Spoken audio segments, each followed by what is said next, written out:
Okay, good morning, everybody. Hope everybody is well. Happy Tuesday for those that are joining here live. Happy whatever day of the week it is for you. Thanks so much for joining us on the boost. We spoke yesterday about the Warren Buffett punch card principle. I got to tell you, it's super powerful if you can do it. Some people are better at this than others. Some people live in what's called the fire hose. I know a company with incredible people, and the reason why they're not more successful is because of one reason, because of the fire hose. If you don't know what I mean, I'll explain it. And if we've done this before, I apologize. The fire hose is this concept that companies use to explain why they're not successful. And the reason is because when you have people that are, of limited talent, you focus them on one thing because you don't have a lot of faith in them. You have a job, you have a business, right? You got to get a product out. You hire people. You don't really think that they're that creative, but they can do their job well. They're great people. God bless them. So you stay very focused on one thing. And then at some point, you hire better people. And when you hire, let me say better. It's not better people. There's no such thing as better people. I don't believe in. Every person is a piece of God. Every person is wonderful in who they are. Some people are more talented in creativity and seeing into the future. Some people are more talented in doing.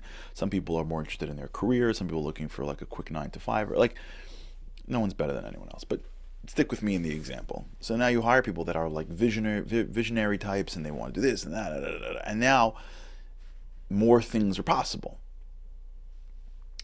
And so now that more things are possible, they start coming into your world. And so people start dabbling with more things. Now, if you don't have a very strict sort of vision process, you turn around one day and your company's doing like 50 things. And everyone's juggling 100 things, right? It's called drinking out of the fire hose, right? You can have the most delicious drink in the world. It's just that if it comes out of a fire hose, you really can't digest it. It doesn't come down. And that's what happens. Companies go from drinking out of a straw, and then that hose gets bigger. The people get bigger. The vision gets bigger. And so they start drinking out of the fire hose. And now you're never really drinking. And you can see right away. If you ever want to look, you want to sort of spot this. Next time you're in a company, or next time you're talking to somebody, there's an easy way to spot it. Just follow them for 2 days. Listen to what they say. When lots of people say, I can't do it, it's all night, I'm working like crazy, there's a lot of that. A lot of I'm working like nuts, it never ends, I'm working like nuts, I didn't take vacation. When the employee starts saying things like that, usually it means that the company's drinking out of a fire hose. Working hard is part of being successful. It's just there's working hard, then there's I can never catch up. I can never catch up. When you're in the world of I can never catch up, again, I am in no way. I feel this way a lot. Just to put it out there, I don't want anyone to be like, oh, Charlie's got this. I feel this way a lot, just between us. But it doesn't change the fact that the fire hose is a huge issue. It's an issue in people's lives. It's an issue in people's businesses. It's an issue in everything in life. The fire hose. Now, sometimes you have no choice. Things are busy, and they're busy times. And I don't want to downplay things that come at people and that make their lives super busy. But many times, or sometimes, it's because we don't know how to choose. Because we don't follow the Buffett punch code. Because we don't have a quality control process for what am I doing with my time. I was even thinking this the other day that I don't know if you guys do this, but sometimes I replay conversations in my head.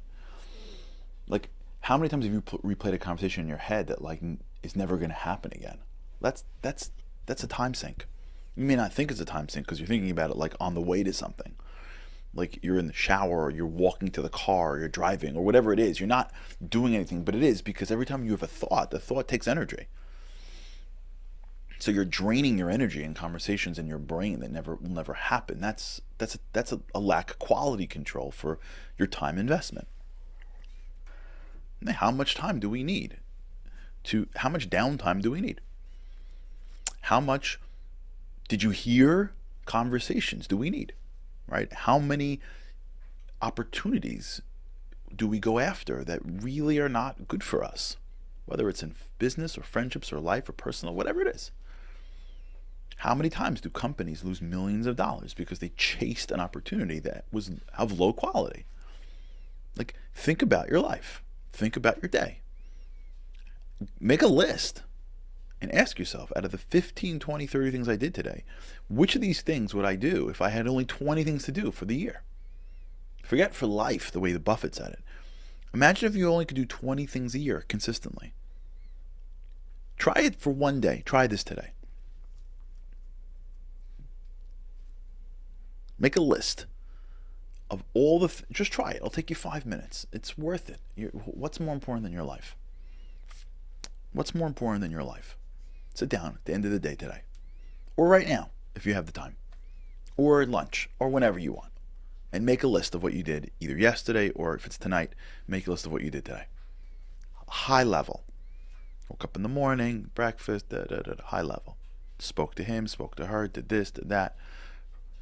Googled this, Googled that, watch this, watch that, whatever. Make a list. Look at it and say, if I can only do 20 things a year consistently, what would I do? Sleep? Yeah, you do that. Brush your teeth? I hope so. Eat? Yep. How much? How little? You can figure that out.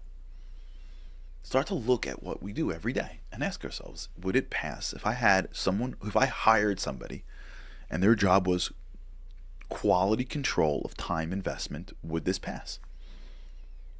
That's where your life's going. All of us. That's what's happening. It's getting seeped away in small moments that you can never put your finger on. Little moments here, and 5 minutes here, and an hour here, and 2 hours here. And when you have just lots and lots and lots and lots of time that just seep away in low quality investments, that's when you don't really have the ability to have the energy to do big things. That's what Buffett's saying.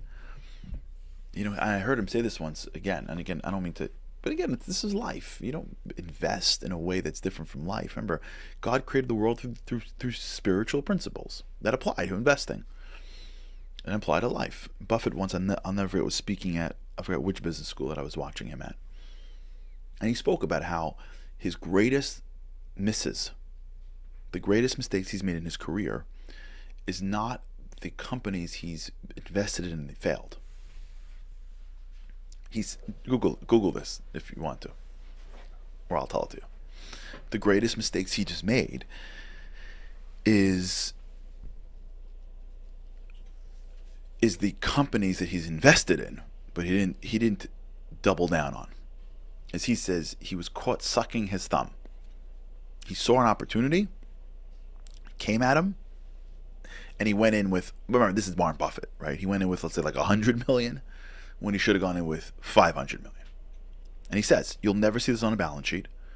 No, you'll never see like lost opportunity on a balance sheet. Like I invested 100 and I made a 25% return. Like you're never going to see that. Had I invested another 500, I would have made enormous. Like you never would see that. It doesn't come up anywhere. You have losses on the balance sheet, right? But you don't have successful investments in what you could have put in. They don't account for that. And he'll say it. No one will ever know, except for me. But I know that there are multiple investments that I made in my career that had I been a little bit more aggressive and had I trusted myself a little bit more, had I recognized that there are not a lot of great opportunities that come around your life, and this was one of them, I would have made Berkshire Hathaway much more money. What he's saying is the punch card. I have an opportunity. I should have doubled down. I'm going to say something. And it's true, I think. Like, people feel this way when they get to the end of their lives, or they get later on in their lives. They'll look back and go, I had an opportunity to create a relationship with this person, my own child.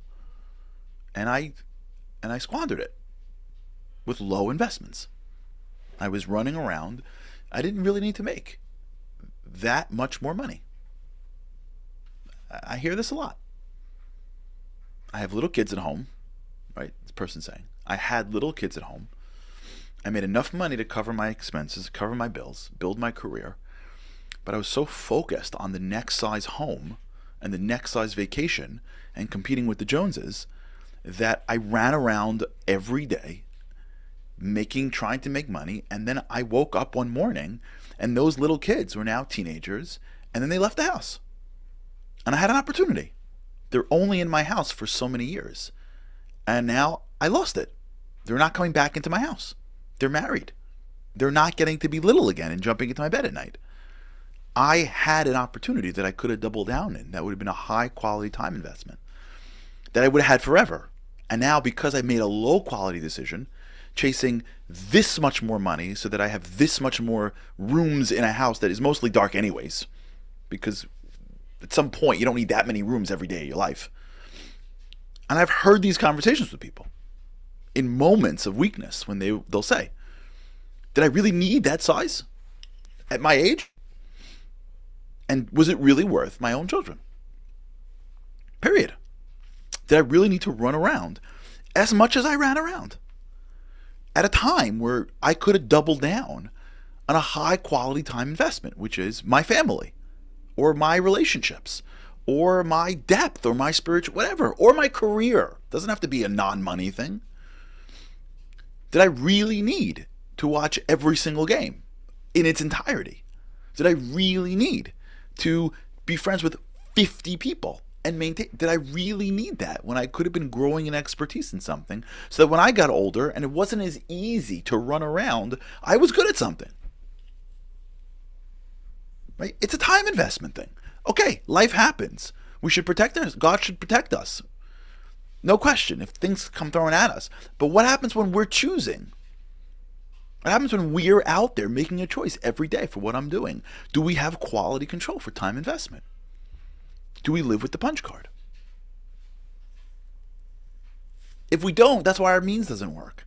If we don't, we're not going to have enough energy to do anything great. We're just living in the world of mediocre. We're just living in the world of good. So everything's good. Relationships are good. My career is good. That's good. I'm somewhat healthy, right? My spirituality, everything's good.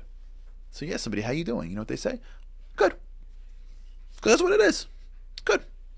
God gave them the power to be amazing, right? God, you're built with the piece of God inside you. You just need to learn how to say no. And that's the hardest. The hardest is no. All right, we'll talk about this. All right, think about this today. Make a list. Take 5 minutes. Just jot it down. Seriously. Think about it. Just make a list. Take 5 minutes. Write down what'd you do yesterday or this morning, depending on when you make a list. And how many things, if you can only do 20 things this year, consistently, right? How many of those things would make the 20 thing list? I wonder. All right, everybody. Have a great day. And with God's help, I can't wait to see you again tomorrow. Have a great day. Living on a lifeline, the world doesn't ever seem to change. Looking for the sunshine, but you're caught up in the rain. It's like your eyes are wide open, but you cannot see. You're watching life pass you by like 1, 2, 3. Walking in destruction, the winds of life blur your vision. All the devastation forever feels like you're on the run. It's time. No one else can set you free. You're locked inside, and only you have got the key.